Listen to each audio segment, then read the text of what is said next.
जीवन चलने का नाम चलते रहो सुबह शाम।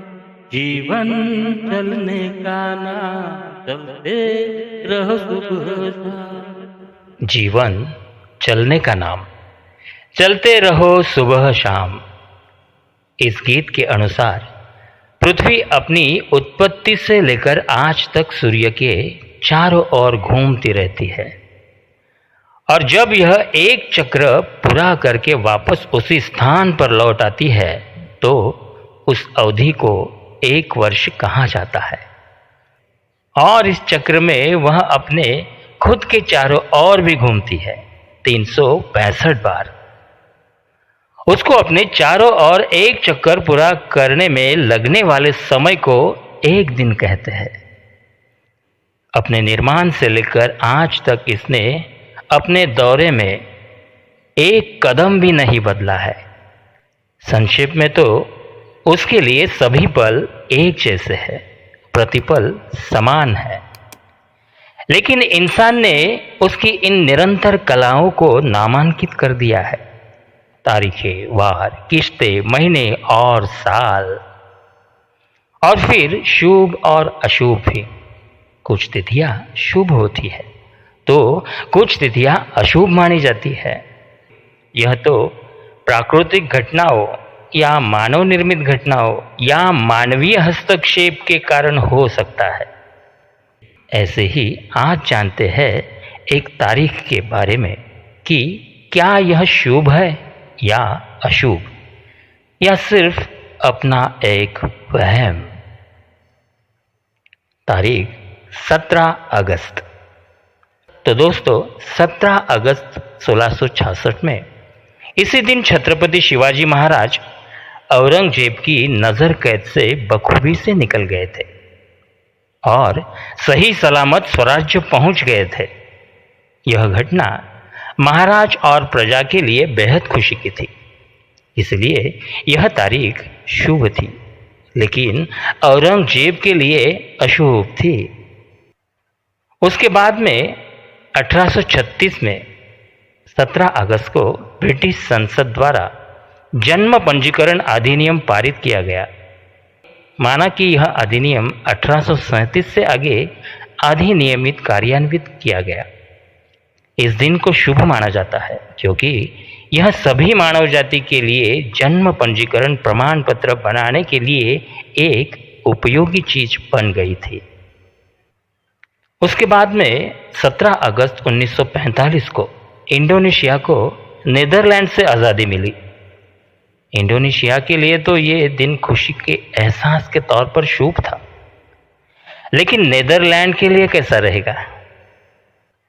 इसके बाद 17 अगस्त 1953 को नारकोटिक्स एनोनिमस की पहली बैठक दक्षिणी कैलिफोर्निया में हुई। इससे दवाओं पर नियंत्रण करना आसान हो गया।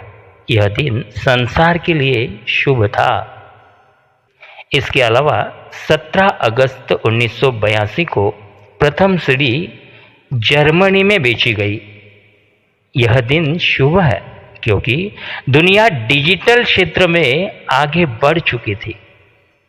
इसके अलावा 17 अगस्त 1988 को पाकिस्तान के छठे राष्ट्रपति मोहम्मद जिया उल हक और पाकिस्तान में अमेरिकी राजदूत अर्नोल्ड राफेल की एक विमान दुर्घटना में मौत हो गई।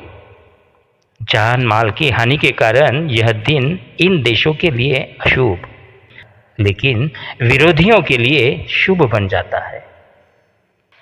बाद में 17 अगस्त 1997 को उस्ताद अली अकबर खान को अमेरिका का राष्ट्रीय विरासत पुरस्कार प्रदान किया गया, जो उनके लिए और देश के लिए एक शुभ दिन था। बाद में 17 अगस्त 1999 को तुर्की के इमिट शहर के पास 7.4 तीव्रता का भीषण भूकंप आया, जिसमें 17,000 लोग मारे गए और 44,000 लोग घायल हुए। मानव वध के कारण अशुभ हो गया यह दिन। इसके अलावा 2008 में 17 अगस्त को एक ही ओलंपिक प्रतियोगिता में 8 स्वर्ण पदक जीतने वाले माइकल फेल्प्स पहले एथलीट बने, जिससे वह उनके लिए और देश के लिए शुभ दिन बन गया, लेकिन हारने वाले खिलाड़ियों के लिए अशुभ। दोस्तों, तारीखें तो सब एक जैसी ही होती हैं, शुभ या अशुभ ये तो हम तय करते हैं। आप में से कई लोगों के जीवन में कोई ना कोई तारीख जरूर उतार चढ़ाव लेकर आई होगी। जैसे इस 17 अगस्त ने मेरे जीवन में उलझन और असमंजस पैदा कर दिया है। 17 अगस्त 1981 को मेरे पिता की दिल का दौरा पड़ने से मृत्यु हो गई। मेरी माँ और हम पर दुख का पहाड़ टूट पड़ा, इसलिए यह हमारे लिए एक अशुभ दिन था। बाद में मेरी बड़ी बहन की शादी हो गई। उनके पति की जन्मतिथि 17 अगस्त 1961 है। मानो कुदरत ने जानबूझकर ऐसा करवाया हो या क्या। चूंकि वे जानते थे कि 17 अगस्त 1981 को हमारे पिता की मृत्यु से हम पर दुखों का पहाड़ टूट पड़ेगा, इसलिए 20 साल पहले ही उसी ही तारीख को हमारे इस जीजा का जन्म हुआ, जो आज हमारे परिवार का हिस्सा है। 17 अगस्त का दिन फिर हमारे लिए शुभ रहा। बाद में मैंने अपनी मां के विरोध के बावजूद उसी लड़की से शादी कर ली जिससे मैं प्यार करता था। तारीख थी 17 अगस्त 1991।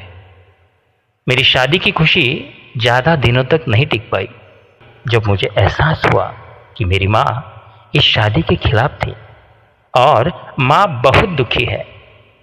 और सबसे महत्वपूर्ण बात यह है कि मैं कैसे भूल गया कि मेरे पिता का निधन इसी दिन हुआ था। उनका स्मृति दिन उसी ही दिन था। पश्चाताप ने इस दिन को अशुभ बना दिया और इसके बाद में अपनी शादी की सालगिरह मैं कभी नहीं मना सका, जबकि मेरी पत्नी कभी कभी चाहती भी थी। बाद में 2003 में 17 अगस्त को मेरे छोटे भाई को एक बेटा हुआ, सिद्धांत। इससे हम सभी को खुशी हुई। इस बच्चे का जन्म उसी तारीख को हुआ जिस दिन हमारे पिता का निधन हुआ था। इसका मतलब है कि हमारे पिता का पुनर्जन्म हुआ था या क्या, यह भावना सभी को थी, इसलिए यह दिन हमारे लिए शुभ था। और अब 2021 के 17 अगस्त से मेरे बच्चे मेरी शादी की सालगिरह मनाते रहे हैं। हम दोनों पति पत्नी को कार में दर्शनीय स्थलों पर ले जाके घुमाते हैं और अब मैं सारे दुख भूल जाता हूँ और हर पल का आनंद लेता हूँ। आप भी अपने जीवन का आनंद लेने के लिए सदैव तैयार रहे, क्योंकि दिन, वार और तारीखें सब एक जैसे हैं। ये कभी शुभ या अशुभ नहीं होते, केवल हमारे विचार ही ये भ्रम या वहम पैदा करते हैं। जीवन का गीत गाते रहना चाहिए, अतीत को भूलकर आगे बढ़ना चाहिए, क्योंकि जिंदगी एक किराए का घर है, एक ना एक दिन बदलना पड़ेगा। मौत जब तुझको आवाज देगी, घर से बाहर निकलना पड़ेगा। धन्यवाद। एक ना एक दिन बदलना पड़ेगा, मौत जब तुझको आवाज देगी, घर से बाहर निकलना पड़ेगा। मौत जब तुझको आवाज देगी, घर से बाहर निकलना पड़ेगा। जिंदगी एक किराए का घर है, एक ना एक दिन बदलना पड़ेगा। मौत जब तुझको आवाज देगी, घर से बाहर निकलना पड़ेगा। जिंदगी एक किराए का घर है,